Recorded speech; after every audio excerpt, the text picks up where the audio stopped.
Hello and welcome to another Redbex how-to video. In this video I'm going to tell you how to create features in Redbex. Well, first of all, let's discuss a little bit the term features, what actually is meant by feature in Redbex. Therefore, I would like to introduce you our reference manual, which you can reach out of the Redbex client by pressing the function key F1. The Redbex manual has a chapter which is called Introduction, and in this chapter you will find an explanation of phenomena, features and sensors. I won't go too much into detail about this issue, but let me say so much. If you think of a point in the real world which is equipped with a sensor which is collecting data, then this point where the sensor is situated in is represented by a feature in Redbex. The data which is collected by the sensor, we call them the observations, are then stored into this feature. So the feature is quite an important part in Redbex. It is the part where the data goes to. Now let's switch to the user interface of Redbex and just get an idea about how to create a feature in Redbex. Well, if you browse through the ribbons by pressing these menu items at the top of the Redbex client, you will find the content ribbon on the second position, and there you will see a button which is called create feature. To create a new feature, just press this button and we will be provided with a new window, the create feature window, a document window which is situated in the center of our user interface, and then right straight ahead we have to discuss the next term of Redbex, which is the data domain, because now the user interface asks for a data domain. Now the question is, what actually is meant by the term data domain in Redbex? Well, the data domains are used in Redbex to separate content in the system according to the needs of the user, which is not really understandable in this way.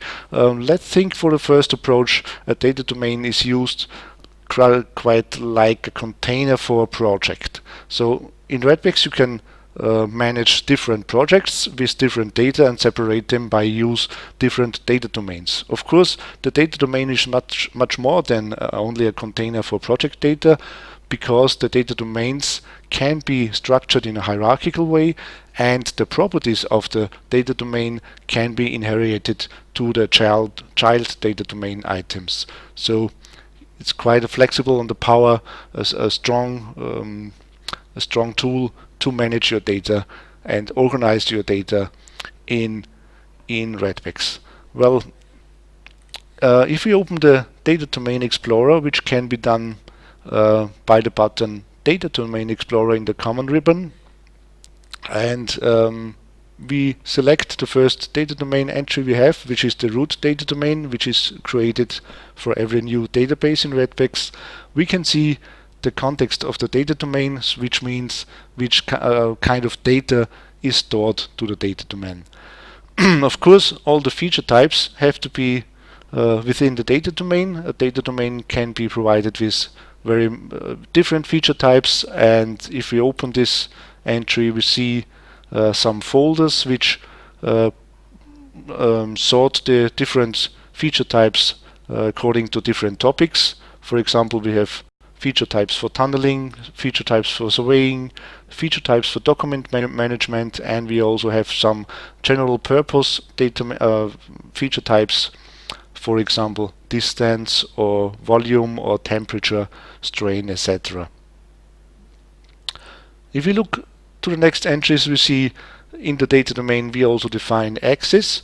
So for tunneling purpose, for example, if you have some feature types which are located along an axis, some measurement feature types or geological feature types, we can use an axis to locate the feature type along to an axis, along to a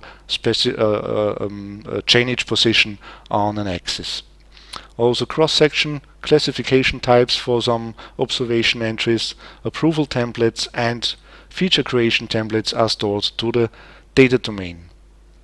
So the first thing we have to take care about is that every feature we create has to be positioned in one data domain. It's not possible to change this data domain afterwards, so it's not possible to remove a feature from one data domain and to put it into another data domain. This is because the feature of course relies on the data which is defined for this data domain, relies to the maybe it relies to the classification types there, it relies on access which are defined in this data domain, so it does not make sense to remove a feature and to put it just in another data domain, because we do not know if the data the feature relies to is defined also in this different data domain. So a feature can only be created in one data domain and remains there.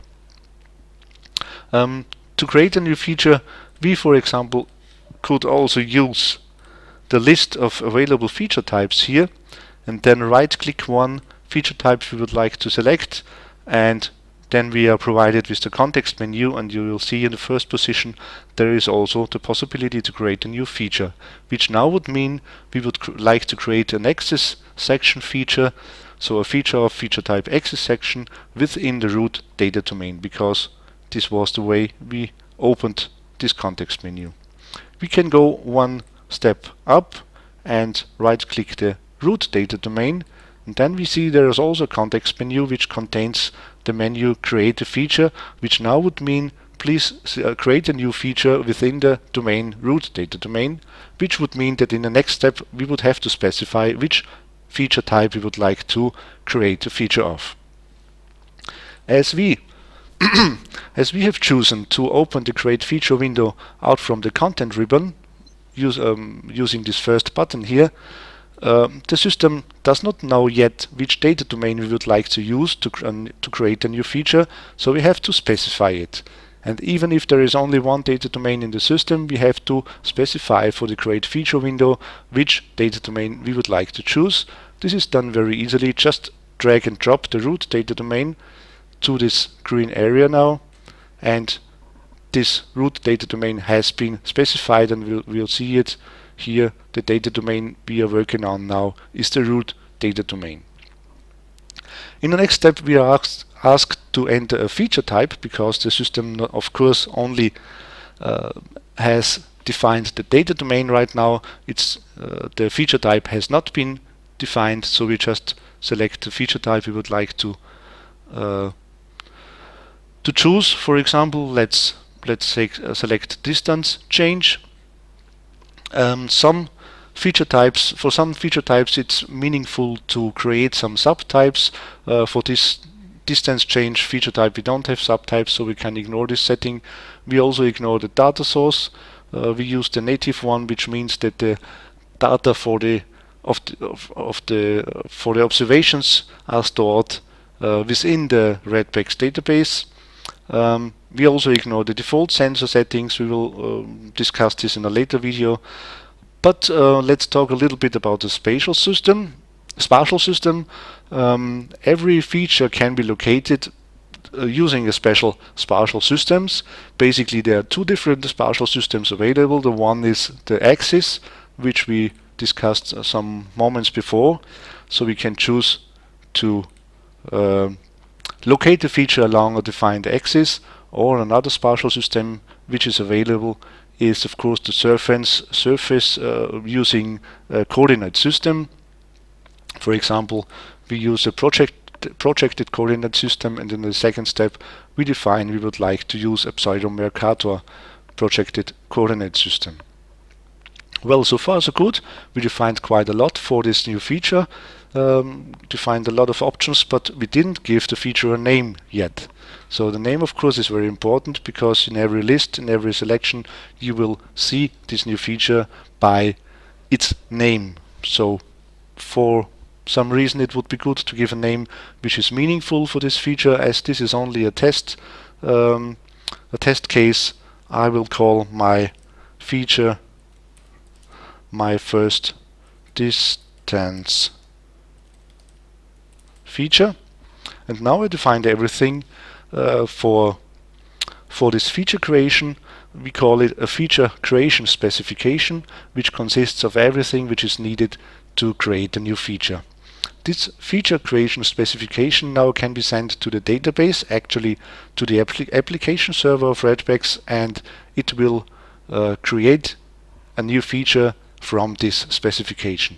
This is done by pressing the little yellow flash icon on the first line of this creation feature window, and if we do it, we will see there is a new feature created. In the status bar we will see the successfully created one new feature, and this feature is also displayed in the feature browser in the current selection panel. Now let me tell you some more possibilities you have, more possibilities concerning the feature name. You might wonder why this feature name control is that big and consists of more than one line. Well, this is because you can create more than one feature at once by executing one feature creation specification by giving more than one name. So you could give some names like second feature,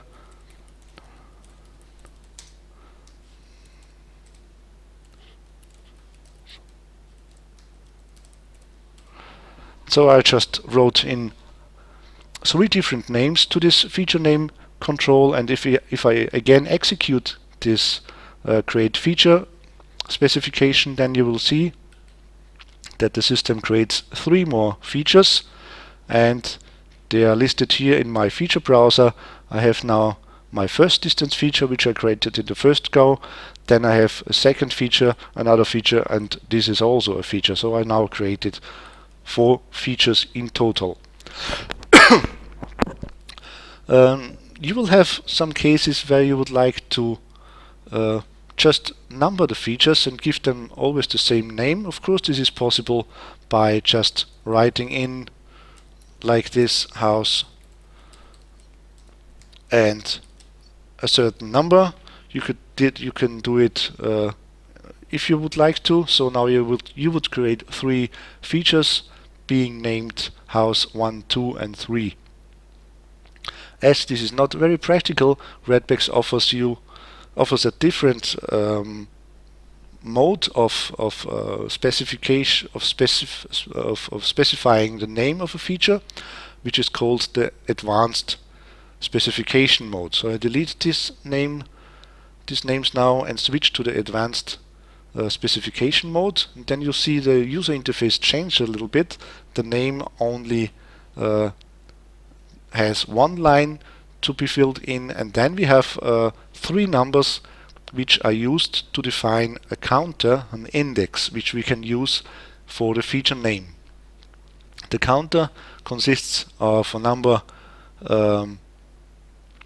which defines how many features we would like to create. So for example, I say by pressing 6 I would like to create 6 features, and the counter for these 6 features should start at the number 1 and should be raised for every step by 1 also. So now I again fill in the name house, and now I would like to I would like this name to be followed by the index I specified by giving these 3 numbers. And therefore I will switch to the text template editor by pressing this little button at the end of the name field. And this text template editor gives me a lot of possibilities to use variables for my feature names. And for example, I have the possibility to use the index. So I would like, for example, my feature name to be house, being followed by a hyphen and then an index. And so maybe I have different feature types for this house to be created. Maybe it would be a good idea also to use the feature type here. So I could now write distance change within here, but I would like to do it more in a more general way. I delete this again and I use a variable which is feature type So now I have a text template which consists of the string house being followed by a hyphen and the variable feature type. So this will be replaced by whatever feature type is selected in the first position, and afterwards there will be shown an index which starts with the number of 1 and goes up to 6. So now let's execute this feature creation specification by pressing this arrow again, and then we will see we have